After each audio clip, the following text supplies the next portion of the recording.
Тулааны бурхан Асура болон өөр олон гайхалтай веб зохиолууд уншихыг хүсвэл зохиолцыг комор зочлоорой. 337 дугаар анги. Би чамайг бүрч хэрцгийгээр зодож чадна. Жебуфаны өдөн хадгалахын өөдөөс Чүфэн хөнгөн инээмсэглээд араас нь даглаа.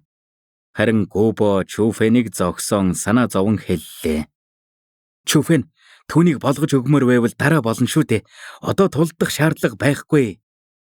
Тэр намайг гиндүүлэх байх гэхээс айж байгаа мó? Гэж Чүфэн хэллээ.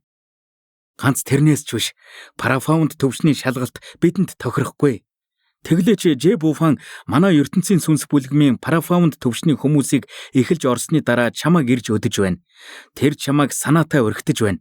Дотогш орсны дараа эднээс гадна олон хүн чамайг отож байгаа байх. Гэж Гүбо сануулав. Санаа зовох хэрэггүй дээ. Жэзэмийн тэнд байхгүй л бол Жэ овгоос хинч намайг гэмтэж чадахгүй. Гэж Чүфэн тайвнаар инээмсэглээд парафаунд төвшний шалгалт руу орлоо. Чүфэний сүнсний хүч ямар мэдрэмтгий вүлээ дээ. Тэр аль хэдийн Жебуфан түн рүү ширтэж байсныг мэдчихсэн. Харамсалтай нь тэнгэрийн төвшнээс доошоо хинч Чүфэнийг айлгаж чадахгүй.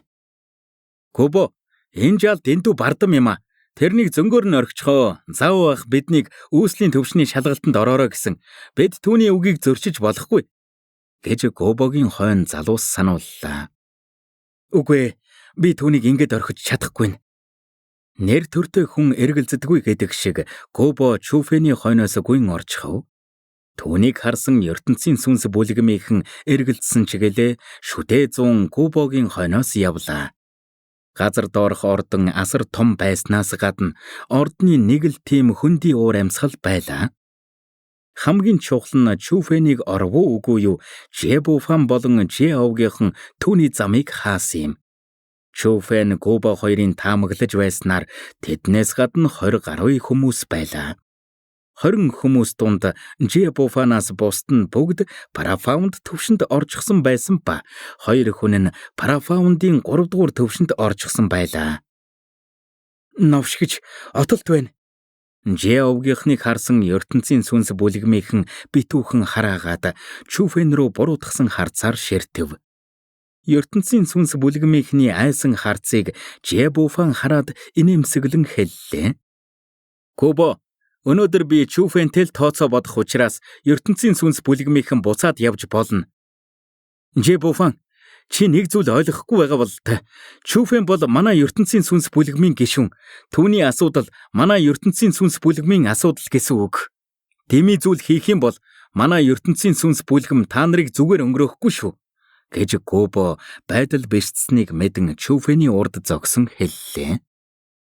Энэ үед л Чүфэн ёстой зовх цагт нөхрийн чанар танигдна гэдэг үгний утгыг мэдрэх шиг болсон юм.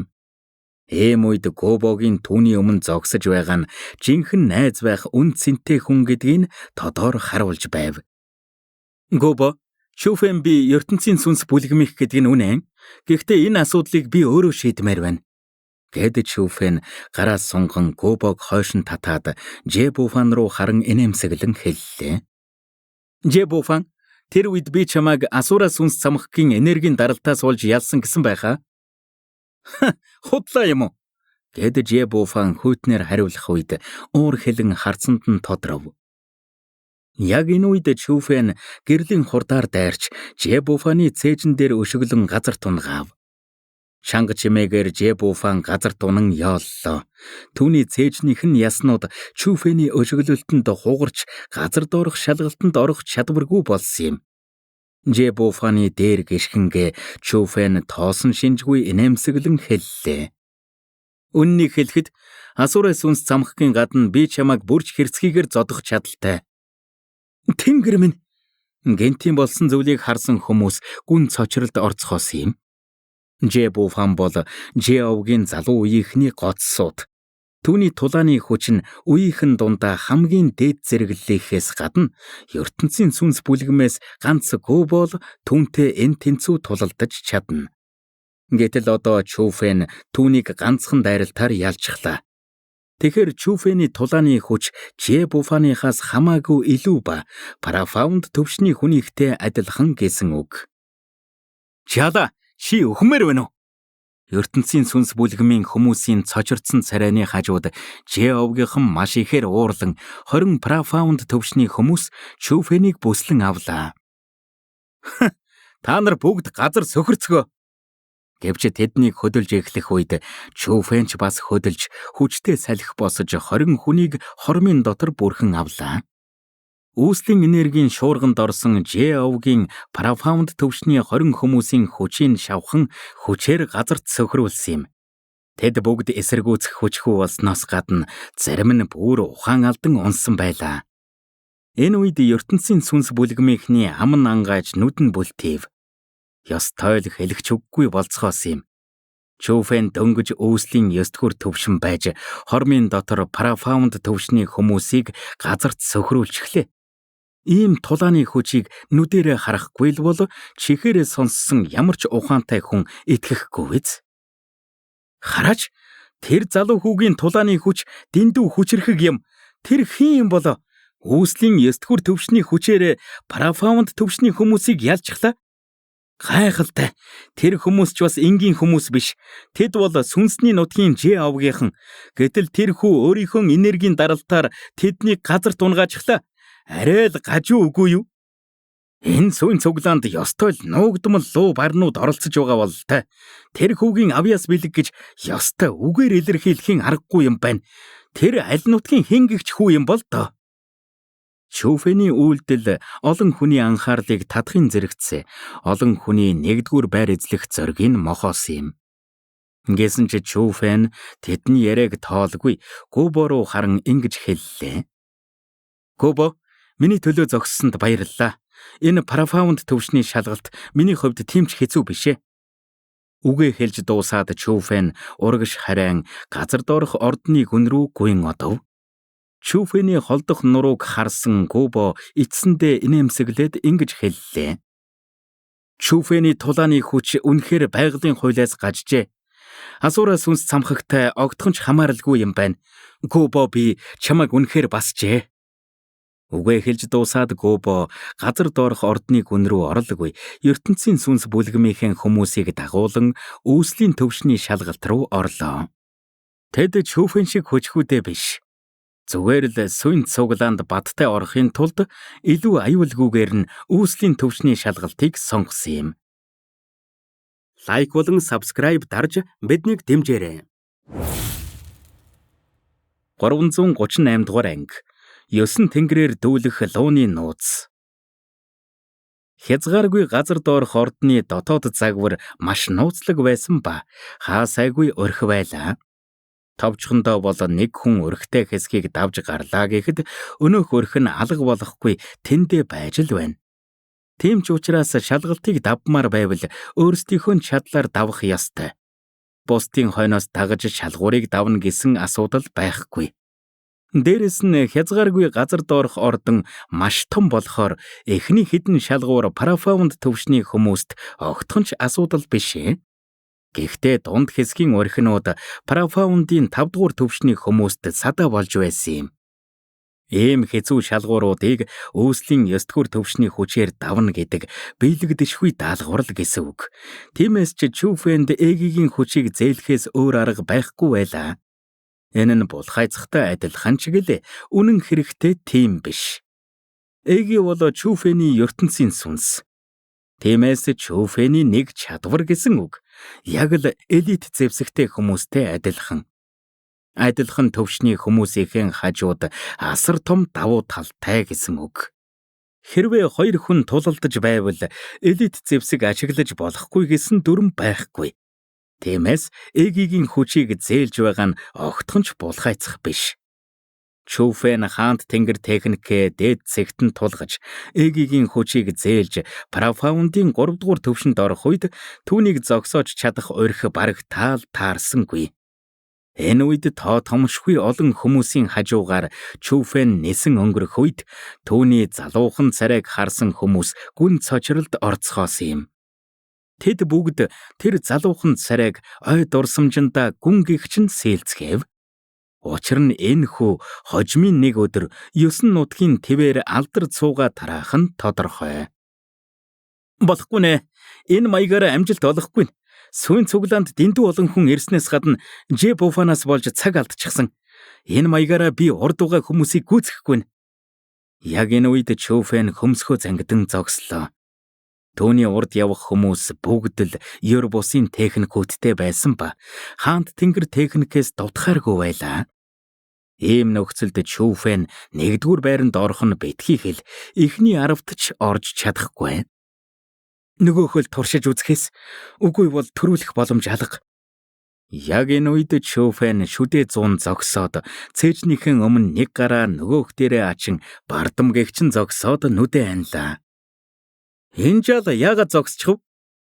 Энэ жал саяхан намайг гүйцэж гарсан биз дээ. Юу хийгээд байгаа юм бол? Дөнгөж парафаундын 3 дугаар төвшин болохоор түрүүн 20-то техник хийж хурдаа нэмсэн байх. Одоо тэр техникийн сөрөг нөлөө үйлчилж байгаа юм байх та. Чүфэнийг нуршгүй уул мэт бат бөх зогсох үед Чүфэнд гүйцэгдсэн хүмүүс түүнийг гүйцэн ирээд Чүфэнийг хөдлөхгүй байгааг хараад янз бүрийн л таамаг дэвшүүлв. Зарим нь бүр дооглон ярьж байла. Гэхдээ хинч Чүфэнийг ажиглах гэж зогссонгүй. Бүгд л ухаан мэдрэлгүй урагш тэмүүлж байлаа. Үнэн дээр энэ хүртэл ирсэн хүмүүс бүгд л парафаунд төвшний алдар цуутай хүмүүс. Бүгд л сүүн цуглаанд орох эрх авах өөрсдийнх нь хүч чадалд бүрэн итгэлтэй. Тэдний галзуу мэд гүйж байгаагийн шалтгаан бол 10,000 ширхэг парафаунд бэлдмэл. 9 нутагт 10,000 ширхэг парафаунд бэлдмэлд татагдахгүй нэг ч хүн байхгүй. 10,000 ширхэг парафаунд бэлдмэлийн төлөө ямар ч хүн ухаан мэдрэлгүй бүх зүйлээ дайчлана. Чүфэн гаднаа 50 зогсож байсан ч гэлээ дотор нь тэнгэр газрыг дөргөөхөөр өөрчлөлт явагдаж байсан юм. Чүфэний биеэр гүйх парафаунд энерги агшин агшсаар дүрс бүтээж байлаа. Тэр дүрс нь Чүфэний хөл доор бий болж байсан юм. Гэнэт их хэмжээний гүн сэнхэр өнгөтэй манан Чүфэний хөл доор үүсэн давлгаалж эхэллээ. Гэвч ингээд дууссангүй. Тэр гүн сэнхэр манан Чүфэнийг тойрон хуйлран эргэж хэлбэрт орж байсан ба гүн сэнхэр луу бий болгов. Гүн сэнхэр луу 5 метр урт байсан ба хоёр нүд нь хоосон хөндөй, бие нь үл ялэг нэвт харагдаж байсан ч гарцаагүй луу байсан юм. Азуре Дарагон Зенрэний тэр өдөр үүсгэсэн гүн сэнхэр луу нь илүү сүрлэг аимшигтай байсан ч гэлээ одоогийн Чүфэний гаргасан гүн сэнхэр луу нь том биш ч гэлээ сүнслэг чанартай яг л амьд юм шиг байлаа. Болчихлоо.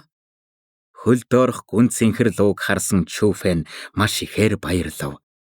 Чүфэн тэр луун дээрээ суугаад нислээ.